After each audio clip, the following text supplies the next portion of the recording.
Piolo Pascual, nagsalita na sa real status nila ni Shaina Magdayaw. Nilinaw ang balitang nabuntis niya ang dalaga.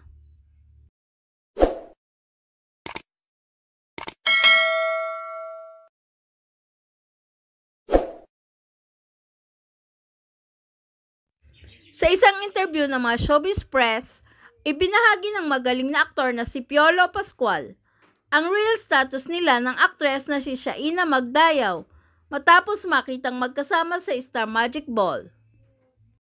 Ayon kay Piolo, sobrang busy niya at kung ano ang nakikita ng mga tao pag magkasama sila ayon sila sa tunay na buhay. Dagdag pa ni Piolo na wala siyang dinidate sa ngayon at umaasang si Shaina ay wala ding dinidate. Naniniwala din umano si Piolo na merong tamang oras para sa lahat ng bagay. Madami daw siyang trabaho at ginagawa sa ngayon, kaya ayaw niyang i-pressure ang sarili. Samantala, nilinaw din ni Piolo ang kalat na balita sa TikTok na nabuntis daw niya si Shaina. Dininan ni Piolo ang balita at sinabing sa sobrang busy niya ngayon ay hindi niya priority ang love life at tuluyang nagbiro pa ang aktor tungkol dito. Natin kung saan po anong mangyayari kasi first there's pressure in the family, in society. You know, she's good friends with my family. She's always in our celebrations. She was just there, and let's see. You know, it's just that for now I'm really busy and it's just something that I don't have any time for. So I don't want to be unfair. But you know, I'm not dating anyway. So what you see when we're together is really how we are.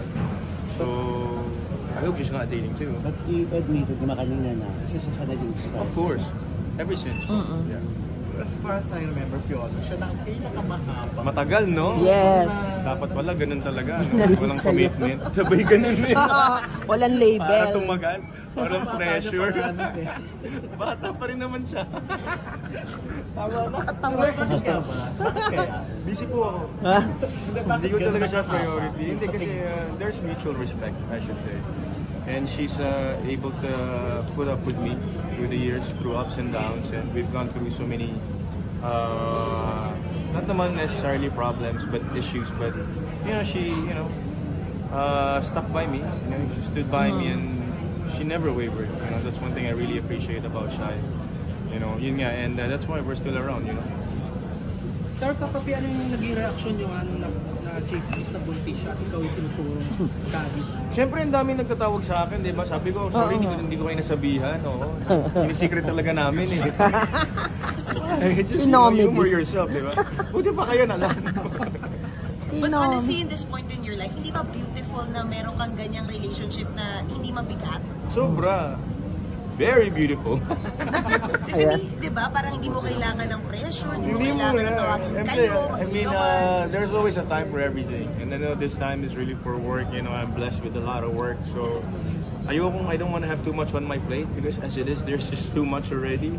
You know, I want to be able to manage my time and balance my life better and not just to overwhelm myself because ako rin yung mag-choke. So, tulog din pag may time. Please subscribe and hit the notification bell para ma-update kayo sa sunod na Showbiz News.